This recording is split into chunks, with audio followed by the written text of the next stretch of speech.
So I have all these 5-inch strips, 5 by 22, because they're actually from Fat Quarter. This fabric matches this collection right here.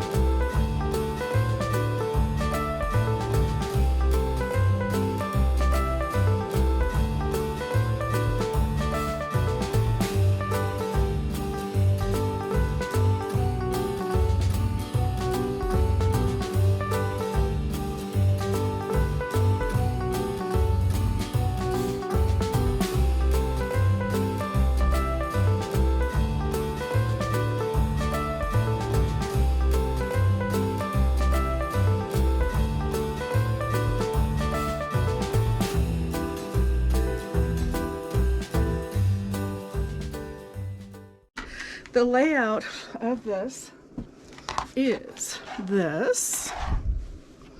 You decide what direction you want things to go. With this on one side and this on another side. Oh boy, I've got a problem. So, I didn't realize what I was doing. I would recommend you have them similar on both sides. And that means I need to move one of these. So, trying to decide if I should go every other one. What's going to go on in between is this. I think I should do every other one because this is like having a block. Yeah, so that means I'm taking off one of these over here and putting it on the other side because I wasn't thinking.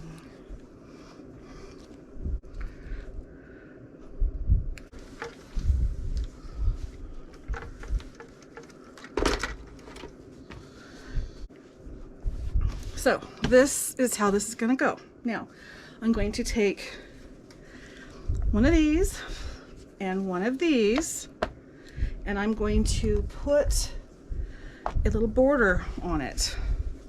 So the block will end up looking like this, then it will be between everything, which will help break that up, and it'll also pull out the other color. Now I was looking for a red in my stash and I didn't have the right color, so that's to me more Christmassy, but this is going to be really cute. So and now you don't have to use these. These are just what I had left over. I just wanted to use them. So if you chose not to use them, you could put a solid in there. You can do it like this, where this is all that it is. Now, just so you know, I did 4-pieced blocks, 2 of each color with those scraps. And because of that, it gave me another section of 4, or row of 4. And so I have one more row. Otherwise, it would be 2 rows of 6. I don't know if that made any sense.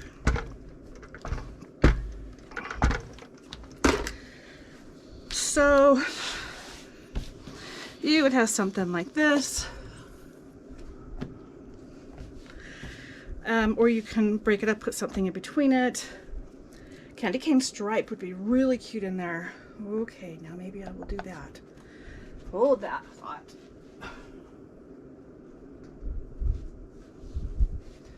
Because this is cute and all, but it's not very Christmassy. You know? So I have this option right now. This is what I was thinking. Okay. And it would probably be just that thick, just something really narrow. Okay. But I just got this Fat Quarter bundle from Annie's Fat Quarter Club. And I have this candy cane stripe in here. And that might be cute. Let's see if I can get an idea by laying it out. Okay. It's going to be candy cane. Look how cute that is. Yeah, it's going to be candy cane. And this might be, maybe this will be the trim or the backside. Ah, that's a good idea. It might be the backside. I'm making a big table runner and I might find a cute print, but this would be cute because then you can use it for other times of the year. Oh, I'm so smart. I'm just making my life so much easier as I'm going. Okay, so now we're going to put all this stuff to the side. These, we know we don't need them. at the moment. We are going to press this and then cut it.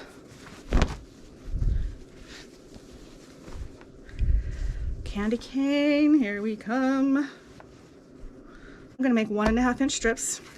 Am I going the right way? Yes. And I need 2 for each side of my focal fabric. So I need a total of 4 at 1.5 inches, which means we're going to have quite a bit left over.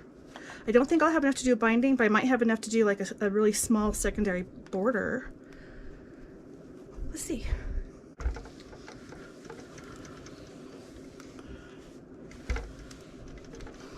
I am purposefully sewing or pressing to the candy cane stripe regardless, because this is dark, but this is quite light. And this way I can also do a top stitch that won't be seen as easily either.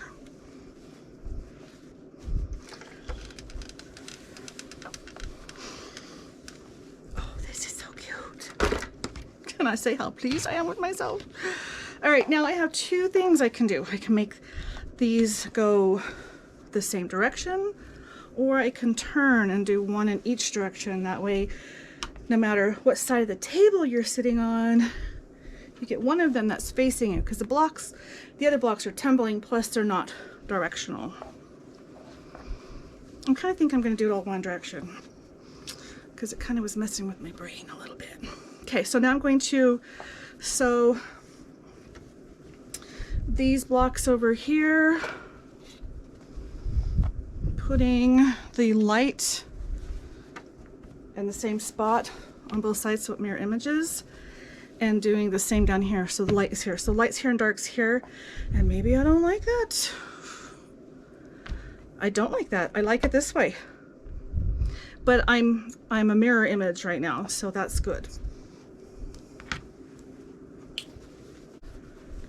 Now, after I put all these blocks together, I guess it goes this way. Well, it doesn't matter. After I put all these blocks together, whoops, hold still.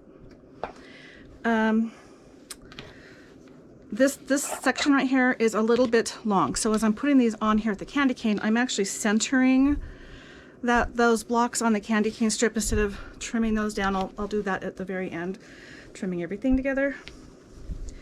And now I've got this, and because of all these seams and everything going on, I want everything going into the candy cane stripe. This is just my preference. And then I'm going to do a top stitch straight down on the inside of the candy cane stripe. So it's going to catch that, keep it flat, and look like doesn't even have a purpose, but it does. And there's that one. The last piece is, make sure I'm still going the right direction. Those are going that way. This piece, and I want the black up on top. Same thing. Center this on here.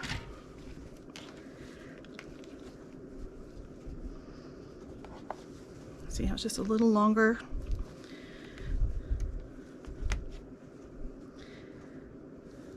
Like I said, it's going to get all squared up in the end, and this works for me.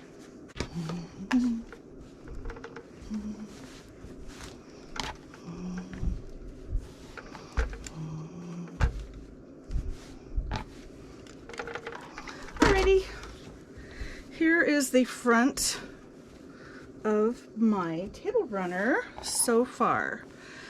And so, hard to see right here, I'm so sorry, but there you go. It is this doubled. So now let's measure it and see what we want to do next.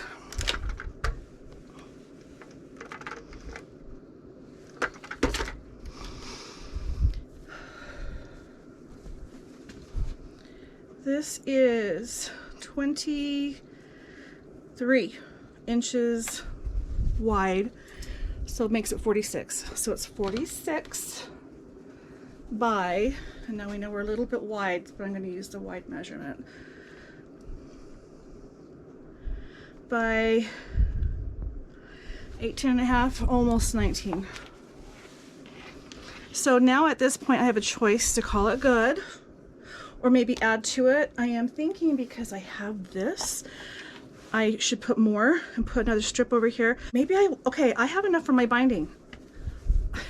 I just decided maybe that's what I want to do, is not do a border but just put the binding on it, and the binding will be the candy cane, and I clearly have enough to do the binding in my candy cane. This will give us an idea of what we're looking at. Isn't that cool? So if I make it just the peppermint border as a binding, it'll be more like that. It'll be like a lot smaller than putting a bigger border on it. I think this is going to be fine. I feel like this is already kind of big for what it is. I don't really want it much wider, or do I?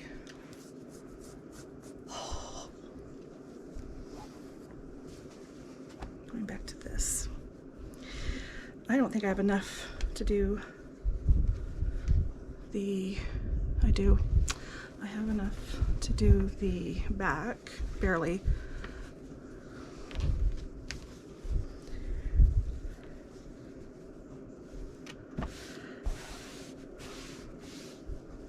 But then my idea of this being reversible and being able to be used for another event is not going to work, because I'm going to put candy cane stripe on the outside. If this is the back, it's going to look kind of funny. It's going to, well, this is not the word, the edges, but it's going to look like that. Maybe the back is going to have to be a different color. I liked the back because there's this color all throughout it. Okay, I'm not using this back now.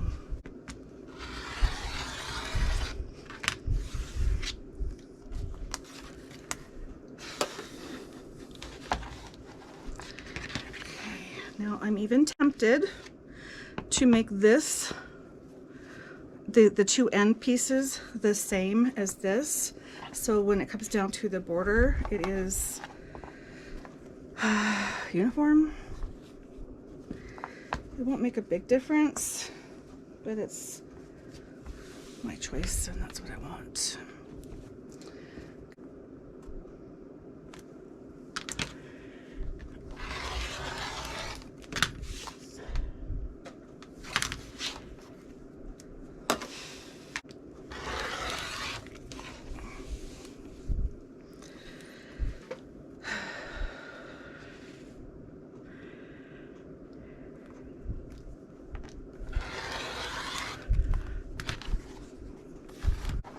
I'm going to make these 1.5 inch strips, which make it the same as this, so the border will be the same as that, and then I will be able to get all the strips that I need out of here.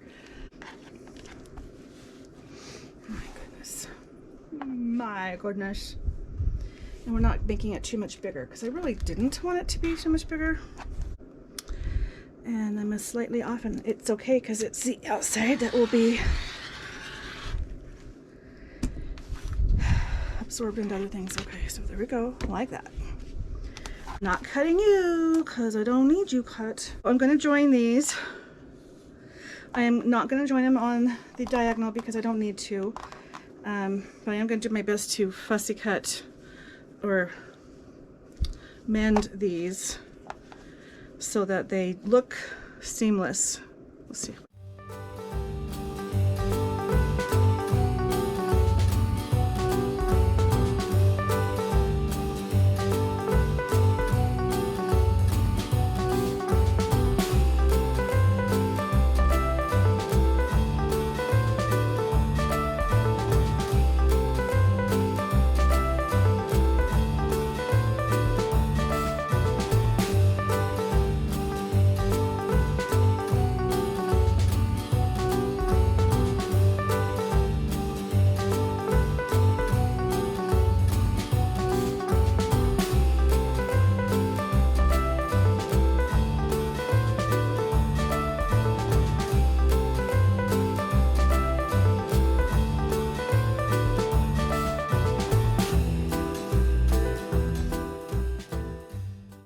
That is cute. It needed that.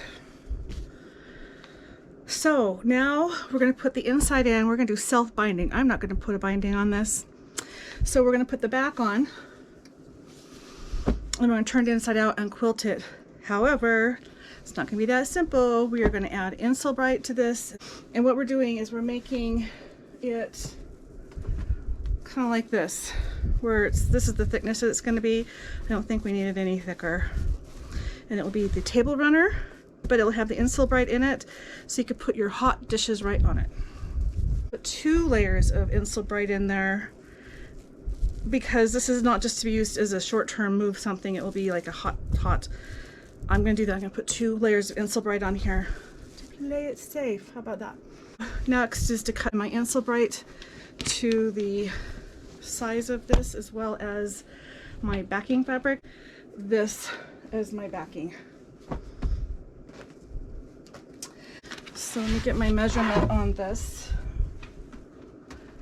The reason for the whiteboard is because the wool pressing mat, the heat goes through it onto this and it's warping it slightly. So I'm trying to prevent a lot of damage to it. 72 by 20. So I need to cut my backing and my batting a little bigger than that.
Alright, I'm going to bring you up to speed.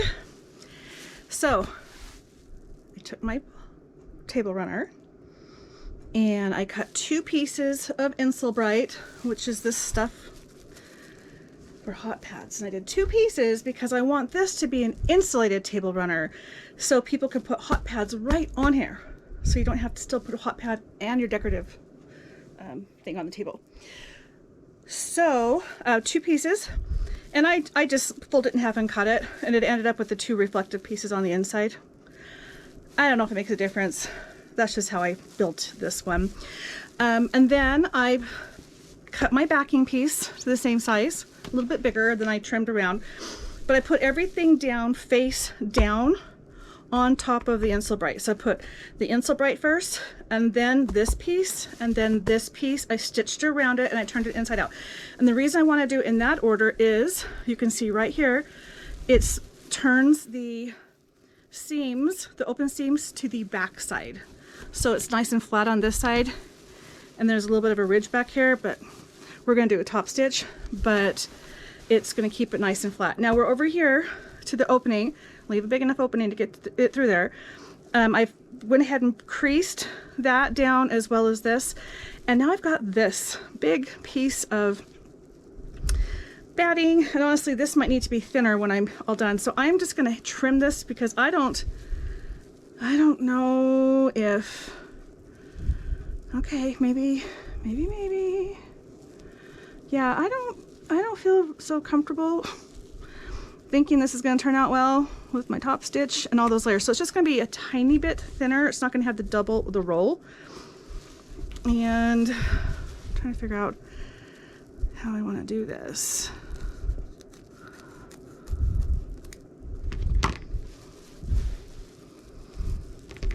That seems to work really well.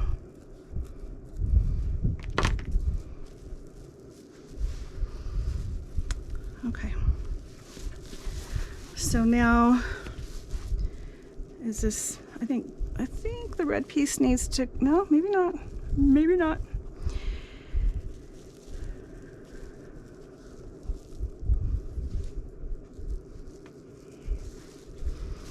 Okay, I want this insulation.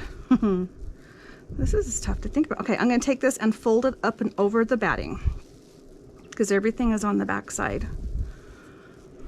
You see that? That way I also don't have batting trying to peek out. And I can see that I do want this to be a little thinner through here. What am I feeling? Nothing. Just going to press it a little smaller, which will make it easier. Same with the bottom piece. I used a good width of the foot with the 3/8 foot, so this is clearly not the 3/8 of a foot or 3/8 of an inch of a seam where I have creased it back, so it's all right.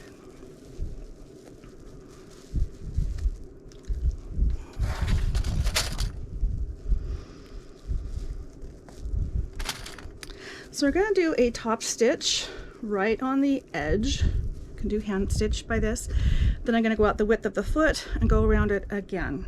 And that width of the foot is actually going to kind of end up going on around this is all the bulk of the interfacing coming through. And that's about where that will sit. But this top one, I just like it because it gives a really crisp edge. Plus, it does this so I don't have to hand sew.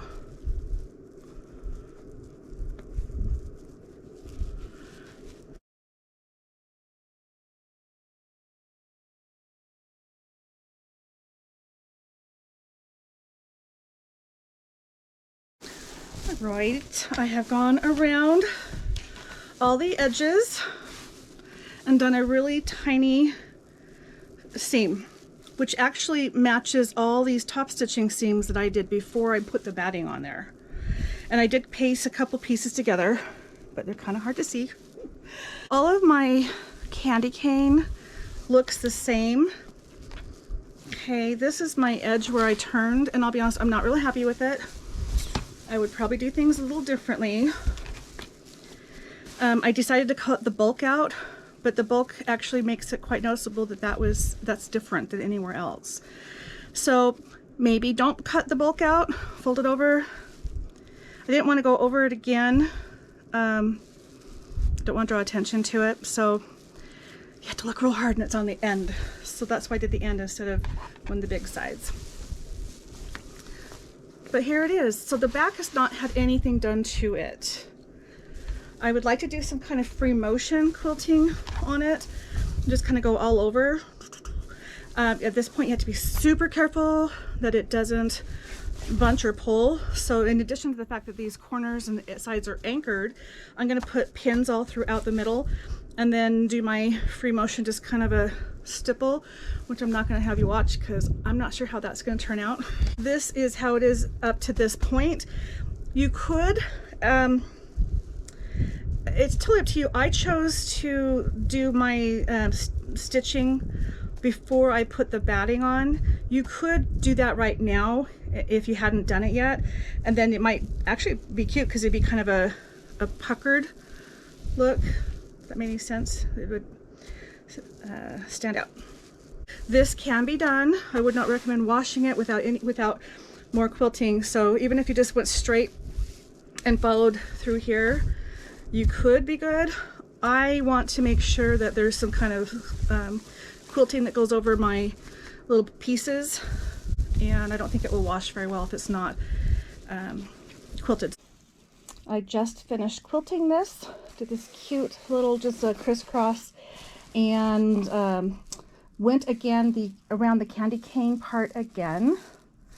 So you can see what it looks like, probably easier on the back. I just used a green bobbin and a white top thread, but the area where the blocks are, I did a crisscross through the points, and then I went around the candy cane stripes again, and then I left these longer panels alone. So it turned out really cute. It's quite puffy, and I like that. That's the whole point, is it's really well insulated. So you can see I did a very light top stitch on here before I even brought it to the backing or the batting, and that was stitching down the seam, and it gave it just a nice little border. And I still would do it, however I ended up doing it again, but this time doing it in the ditch, and it gave the candy cane a candy stick, gave it some puffiness to it.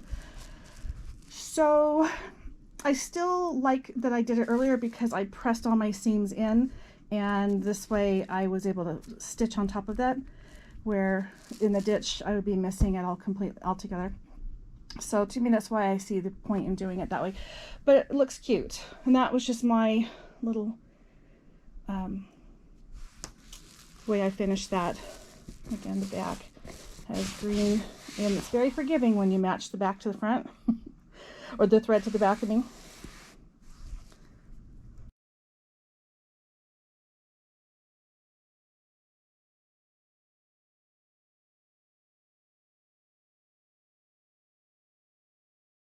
I'm adding to my wall. So now I have my table runner.